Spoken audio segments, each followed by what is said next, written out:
You learn a lot about people when they think you have nothing. No power, no influence. You learn the most when they see you as nothing more than an old man in a wheelchair. That's why I do it. It's a little tradition I started a few years after the bank really took off. Every few months, I pick a branch at random. I don't announce my visit. I don't wear one of my tailored suits. I put on clothes that have seen better days. Clothes that don't scream money or importance. Today, it was a simple, slate gray windbreaker, a little frayed at the cuffs, and a worn baseball cap that I pulled down low, shadowing my face. And then, I just show up. I sit. I watch. I listen. It's my way of taking the real temperature of my own company. Not the numbers on a spreadsheet, not the performance metrics from corporate, but the soul of the place. The way people treat each other when they think no one important is watching. That's the truth. The rest is just performance. This morning, the automatic doors of the Guardian State Bank's West Haven branch hissed open at precisely 9:03 a.m. I quietly rolled my wheelchair through the entrance, letting the morning sunlight spill onto the freshly mopped floors. The air smelled of that familiar, clean, institutional scent, a faint mix of printer toner and lemon-scented floor polish. It was a smell I knew well, a smell that, in its own way, meant business was about to begin. Most of the employees were still settling in, adjusting their name badges, sipping from paper cups of coffee. I saw a few clients already scattered in the waiting area, their heads bowed over their phones, lost in their own digital worlds. I made a slow, deliberate circle of the lobby. It's a habit. I like to get a feel for the space, the energy, before I make my approach. The design was one of our newer ones. Open, lots of natural light, meant to feel welcoming. But a building can only be as welcoming as the people inside it. That's when I saw her, behind the front reception desk. Megan Alcott. I didn't know her name then, of course, but I took in the details. Mid-30s, I guessed. Platinum blonde hair cut in a sharp, severe bob that framed her face like two razor blades. Her makeup was perfect, a little too thick with mascara for this early in the morning, a mask of professionalism that seemed more like armor. She didn't look like someone who smiled easily. I rolled up to the counter, my old wheels making a soft whirring sound on the polished tile. I waited patiently for her to look up from her screen. When she didn't, I cleared my throat gently. "Excuse me," I said, my voice quiet but clear. She glanced up, but not really at me. It was a look that went through me, past me, a look that had already categorized and dismissed me in a fraction of a second. "Do you have an appointment?" she asked. The question wasn't impolite, but the tone was. It was the tone of someone swatting away a fly. "No, I don't," I replied calmly. But I'd appreciate it if she didn't let me finish. She cut me off with a raised palm, a gesture so sharp and final it was almost a slap. Then, as if I wasn't even there, she turned to her coworker. I saw his name tag, Eduardo. He was a Latino man in his late 40s, a client services representative, and from the look on his face, he'd seen this kind of thing from her before. Megan leaned toward him and said, just loud enough for me and anyone nearby to hear, "Get ready, Eduardo. Betty's here to cash somebody else's check or complain about something we can't fix." The words weren't shouted, but they didn't need to be. They landed in the quiet lobby with the force of a dropped stone. I saw a few heads in the waiting area turn. A teenage boy sitting with his mother shifted uncomfortably in his seat. The mother herself frowned, a look of clear confusion, unsure if she'd heard what she thought she'd heard. I paused. I felt a familiar, weary disappointment settle in my gut. I hadn't expected this branch to be perfect. None of them are. But this was a little more blatant than usual. It was the casual cruelty of it, the assumption, the instant judgment based on nothing but my appearance. I blinked slowly, tilted my head, not in disbelief, but in calculation. I was no longer a customer. I was an owner assessing a critical failure in his own company. "I can wait," I said, my voice still steady, still calm. You learn, over a lifetime of struggles, that your own composure is a weapon they can't take from you. But I'd still like to speak with the branch manager. Megan sighed, a long, theatrical exhalation of pure annoyance. It was as if I'd asked her to personally mop the entire building. "Sir," she said, her voice dripping with condescension. "Unless you're a client here, I'm afraid the manager doesn't have time for walk-ins." "I'm not here to make a withdrawal," I answered. I watched her face, the way her features tightened. Then what are you here for? She shot back, her voice finally rising slightly, the mask of professionalism starting to crack. Because I don't really have the patience today for, is there a problem? The new voice cut across the lobby like a whip. It came from a man who had just walked in from a side hallway. Eduardo. He was standing there, his arms crossed, his face a mask of disapproval. He wore a blue name tag that read Client Services Representative. Megan didn't even glance his way. She was completely focused on me, on the inconvenience I represented. I've got it, Eduardo, she snapped, dismissing him as easily as she had dismissed me. But Eduardo didn't move. He said, his voice lower now, but firm. Miss Alcott, you might want to lower your tone. I said I've got it, she hissed. I looked at Eduardo, just for a long second, and I nodded once. A small gesture, but it was enough. It was to show him that I appreciated the gesture, that I saw him. That in a room where I was being treated as less than, he had treated me as a man. Then, with the kind of patience that only comes from a lifetime of having to teach people how to treat you, I turned back to Megan. Please, I said again. Just the manager. That's all I'm asking. With a final, disgusted roll of her eyes, Megan grabbed a clipboard from the counter and slapped it down in front of me. The sound echoed. Fine. Write down your name. Someone might get to you in an hour. But I didn't touch the clipboard. Instead, I calmly opened the simple leather folder that was resting on my lap. I'd brought it for this exact possibility. It was my quiet little ace in the hole. Before I could pull anything out, though, I noticed the mother and son in the waiting room had exchanged another glance. The room, already tense, seemed to hold its breath. Megan leaned against the counter, pretending not to notice as I unfolded a single document from my folder. She turned slightly toward Eduardo, muttering just loud enough for him to hear. I don't know why some people think demanding attention gets them somewhere. Eduardo didn't respond. He just stood there, arms crossed, watching. He was a silent witness, and in that moment, that was more than enough. I took my time. I wasn't flustered. If anything, I felt a deep sadness. I looked like a man who had watched this sort of thing happen far too often to be surprised anymore. I slid a tri-folded sheet of paper onto the counter and tapped it once. I'd appreciate it if you could hand this to your branch manager, I said. Megan scoffed. Sir, we don't accept unsolicited paperwork. If this is about a complaint, we have an online. It's not a complaint, I said evenly. It's documentation. I already told you, she interrupted, her voice getting louder now. You're not on the appointment schedule. So, unless you're depositing something or seeing a banker, you can wait just like everyone else. A murmur stirred from behind me. One of the clients near the coffee station, a woman in nurse's scrubs holding a to-go cup, shifted her weight and whispered to the man next to her. She's talking to him like he's a child. I didn't need defending, but it was important that other people were noticing. Megan, however, was still not sensing the shift in the room.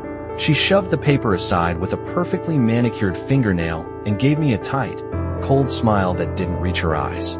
If you're not going to sign in, I'm going to have to ask you to move out of the reception area. I leaned back slightly in my chair. It wasn't a retreat. It was more like someone taking inventory. I turned to Eduardo. Would you mind taking a look at this, please? Eduardo stepped forward without hesitation. Megan immediately tried to stop him. He doesn't need to, she started, but Eduardo held up a hand, not to me, but to her. A quiet, firm gesture. He picked up the document. He scanned it quickly, and then his eyes widened. This is from corporate, he said, his voice barely a whisper. Megan frowned. What? Eduardo didn't respond right away. He took a few steps back from the counter and read the bottom of the document again. Then he looked at me, a new, profound respect in his eyes. He turned back to Megan, his voice now laced with an urgency she couldn't ignore. I think you should get Brian. Now. Megan hesitated. For what? He's with now, Eduardo repeated, his voice firm. She blinked. Eduardo didn't say anything else, but the look he gave her said plenty. With a loud, frustrated sigh, Megan grabbed the office phone behind the counter and pressed 2 buttons. She turned her back to the lobby as she spoke into the receiver, her voice muffled. I didn't watch her.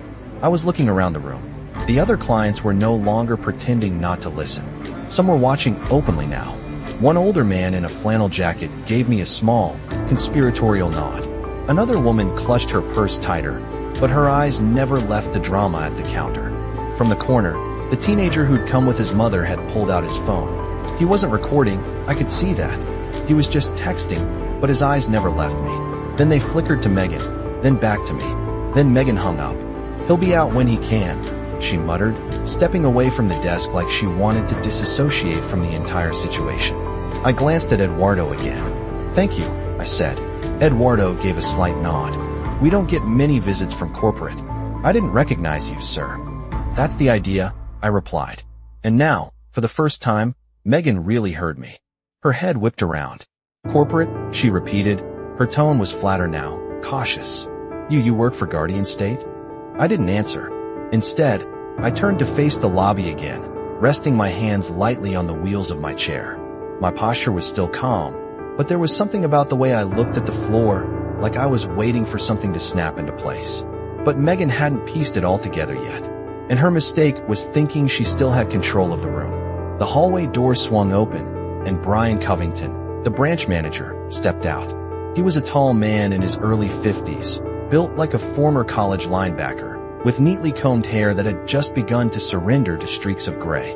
His tie was slightly loosened, and his reading glasses dangled from the front pocket of his dress shirt. He looked like someone who could read people within seconds, and right now, he was already assessing the room. His eyes landed on Megan first, and her shoulders straightened, but she didn't speak. She just waited. Then he looked at me. Our eyes met, and something clicked in Brian's expression. A flicker of recognition. It wasn't full-blown panic, but it was close. "Mr. Dandridge?" Brian asked, stepping forward. His voice was low but respectful. I gave a slight nod. "Brian." That alone was enough to make the front desk feel 10 degrees colder. Brian moved closer, extending his hand. I reached up and shook it, firm and steady. "I wasn't told you'd be visiting this location today," Brian said carefully. "I like to keep things simple," I replied. "Surprise visits help me see things for what they really are." Brian nodded slowly. "Understood." Megan looked between us, confused now. "Wait, he's not just from corporate." Brian turned to her with a tight expression. "Megan, we'll speak later." She hesitated, swallowing hard. I just didn't." He cut her off with a glance. Not rude, not loud, but definitive. "Mr. Dandridge, would you like to come into my office?" Brian asked. I motioned to the counter. I already submitted a document that should explain why I'm here. Brian took the folded paper from Eduardo, who had silently walked it over, and scanned it quickly. His jaw clenched. Then he stepped to the side. "Follow me, please."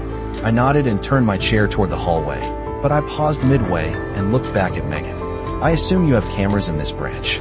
I asked. Brian answered without hesitation. "Yes, sir.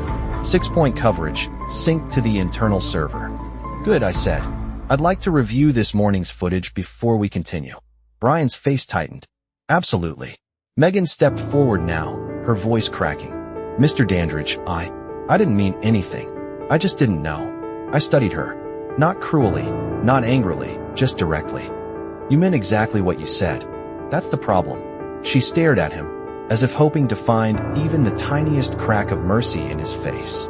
But it wasn't there. Not anymore. "I need your badge and login credentials," he said. She hesitated a second too long. "Megan," he said again. She finally unclipped her name tag and set it on the desk with shaking hands. Then, silently, she typed her deactivation code onto the company iPad. When she was done, she looked up. "He humiliated me." "No," Brian said calmly. "You did that to yourself." She took a slow breath, turned, and left without another word. Outside the office, I sat quietly by the front desk. The rest of the room had fallen back into that strange hush, but no one had left.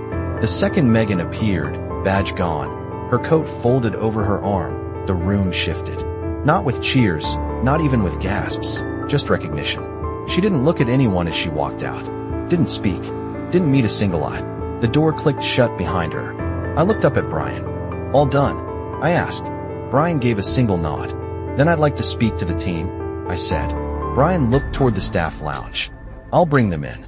He disappeared for a few moments, and when he returned, 6 employees followed behind him. Eduardo, Terrence, a young woman from the loans desk, 2 tellers, even the janitor. They all stood in a quiet semicircle near the waiting area, unsure what to expect. I didn't rise. I stayed in my chair, just as I had when I entered. But my voice, when I finally spoke, carried across the room like someone who'd been holding it in for years. But before the first sentence left my mouth, everyone could feel it. This wasn't going to be about punishment. It was going to be about something bigger. I looked at the staff gathered in front of me, not with anger, not with scorn, but with the quiet gravity of someone who'd lived long enough to know exactly how people work. My hands rested gently on the arms of my chair, and when I spoke, there was no performance in my voice, just truth. I didn't come here today to trap anyone, I began. I didn't come to catch someone slipping or to fire a person. That's not my role. No one moved. I came because every few months, I visit our branches. I don't announce it. I don't wear a suit. I just show up. Sit. Watch. Ask simple questions. Not to test your banking skills, but to see how people are treated when they look like they have nothing to offer you. I paused, and the only reason that changed was when Megan realized I had power. The silence was dense now. Not uncomfortable, but weighty.